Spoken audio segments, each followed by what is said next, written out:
लेकिन आप ये जो मैसेज डाल रहे हो ना कि बीजेपी की कार्यकाल में ना तो जवान सेफ है ना ये है। सर मेरी पोस्टिंग 2006 में J&K में थी, कुपवाड़ा में। वहाँ पे बॉर्डर पे एक रूल था, no first fire no more than 11 NM, यानी कि जब तक पाकिस्तान की तरफ से एक भी फायर नहीं आ जाता तुम कोई फायर नहीं करोगे। नो मोर देन 11 MM मतलब वो हमारे ऊपर RPG चलाएं, मोटरार चलाएं, कुछ भी चलाएं, हम 11 MM से ऊपर का राउंड नहीं चला सकते थे वहाँ पे। मेरे हाथ पे ओम गुदा हुआ है। इस ओम के गुदे होने की वजह से मुझे हाथ में रुमाल बांध के ड्यूटी करनी पड़ती थी वहाँ पे। अगर उनको ओम दिख गया ना तो छोटे छोटे बच्चे पत्थर मारना शुरू कर देते थे। और सर श्रीनगर के लाल चौक पे 26 जनवरी के दिन बहुत बड़ा तिरंगा बिछा के जिंदी गाय काटी थी, जिंदी, और जिंदी की खाल उतारी थी सबके सामने, पूरी सेना के सामने। यूनिट खड़ी थी वहाँ पे पूरी, और चक्कू लहरा के खूब बोलते थे, क्यों भाई हिंदुस्तानी कुत्तों, तुम्हारी माँ है ना ये, देखो क्या हाल करेंगे इसका हम। भाई कुछ नहीं उखाड़ सकते थे उनका। क्यों?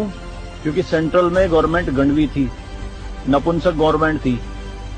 हमारे सर पे चौकी बना ली थी उन्होंने, जो LAC है ना, LOC, उस पे बिल्कुल वहीं 50 मीटर के दायरे में। और रात में बड़े बड़े स्पीकर पे माइक पे बोलते थे पाकिस्तानी रेंजर्स, अरे अपनी बहनों के एक रात के लिए हमें दे दो, क्या हुआ हिंदुस्तानी नपुंसको, चलाओ गोली। कुछ नहीं कर सकते थे उनका। 2014 में जब गवर्नमेंट चेंज हुई तो सेना अध्यक्ष बिपिन रावत साहब जब उनसे मिले तो उन्होंने बताया कि बॉर्डर के हालात खराब है सर, छूट नहीं है जवानों को कुछ भी। तो PM मोदी ने कहा था कि छूट मेरी तरफ से पूरी है, मैं नहीं जाऊंगा वहां लड़ने, तुम जाओगे।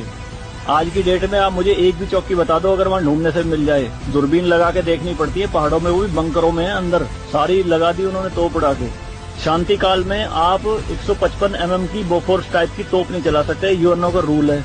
लेकिन 2014 में ये बोफोर्स भी चली J&K में पाकिस्तान की तरफ चौकी उड़ाने के लिए। तो सर ये मत कहिए कि बीजेपी के कार्यकाल में जवान मर रहे हैं, ये हो रहा है। सर सेना के जो हाथ खुले हैं ना वो बीजेपी के कार्यकाल में ही खुले हैं। मैं इसका जीता जागता प्रत्यक्ष आपके सामने बैठा